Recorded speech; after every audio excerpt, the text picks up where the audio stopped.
Ya melarikan diri Pak. Ada yang betul. tidak selamat, ada yang meninggal juga, ada yang terjepit. Ini masih dalam evakuasi, yang masih terjepit di dalam. Yang Anda saksikan di layar kaca Anda ini adalah visual terkini sesaat setelah bangunan ini roboh. Tampak ada Wakil Bupati Sidoarjo, Mimik Idayana, yang juga langsung memantau bagaimana proses evakuasi yang tengah dilakukan. Tadi sempat disampaikan ataupun sempat menyampaikan kepada jurnalis Kompas TV Jack Robi bahwa akan ada alat bantu yang segera didatangkan untuk membantu proses evakuasi ini, saudara. Kita cari tahu lebih dalam lagi terkait dengan kejadian ini. Kita tanyakan kepada salah satu santri dari pondok pesantren yang ambruk di Sidoarjo ini. Ada Mbak Sofa, ada Mas Sofa. Selamat petang. Assalamualaikum Mas Sofa. Waalaikumsalam. Mas Sofa, bisa diceritakan kronologi kejadian. Saat kejadian Anda sedang berada di mana dan bagaimana ceritanya? Saya lagi berada di belakang. Untuk kejadian itu lagi ada kegiatan sholat asar. Oke. Kemudian bangunan yang ambruk ini biasanya digunakan untuk kegiatan apa? Untuk kegiatan sholat, untuk kegiatan mengajar dan mengaji. Untuk kegiatan belajar, mengaji, dan juga sholat asar begitu ya. Kalau iya. Berarti bangunan ini ambruk pada saat santri tengah melaksanakan sholat asar begitu? Sholat, iya benar. Biasanya kan sholat asar dilakukan secara berjamaah ya, berarti memang berjamaah. banyak santri di sana berarti ya? Banyak santri.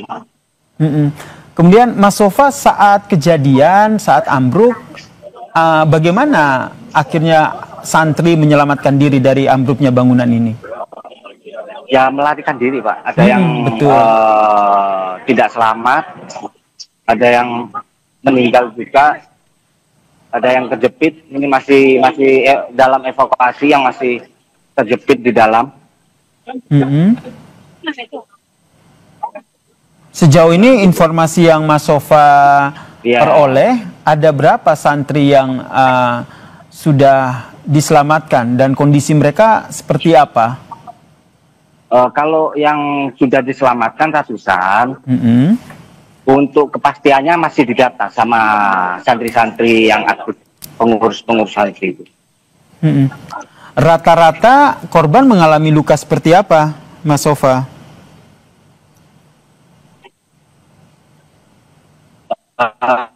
Luka-luka, badan terluka banyak. Ada yang patah juga, patah tulang.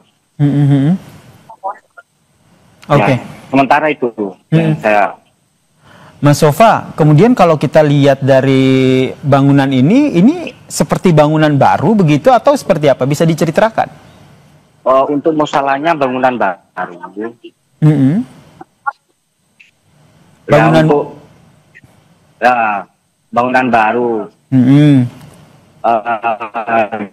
Dalam 5 tahunan bangunan ini. Oke, ini ada berapa lantai bangunan yang digunakan untuk musola di pondok pesantren ini?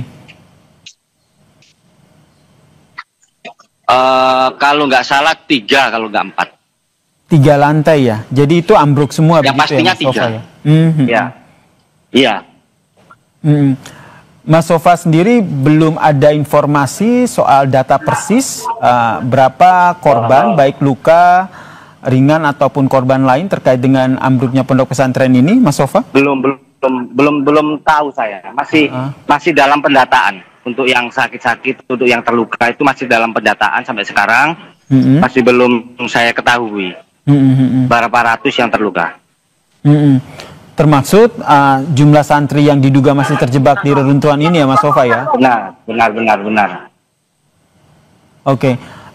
Kemudian dari bangunan yang diperuntukkan untuk musola ini memang sudah selesai dibangun atau baru setengah jadi kemudian sudah digunakan? Untuk bangunannya sudah selesai.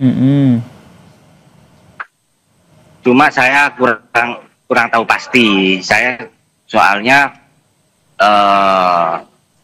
apa itu lagi nggak di sini tadi kejadian. Untuk bangunan sudah jadi itu. Kenapa saya menanyakan hal ini? Karena kalau dari visual itu masih terdapat banyak bambu-bambu begitu ataupun kayu-kayu yang biasanya digunakan untuk pembangunan. Untuk pembangunan.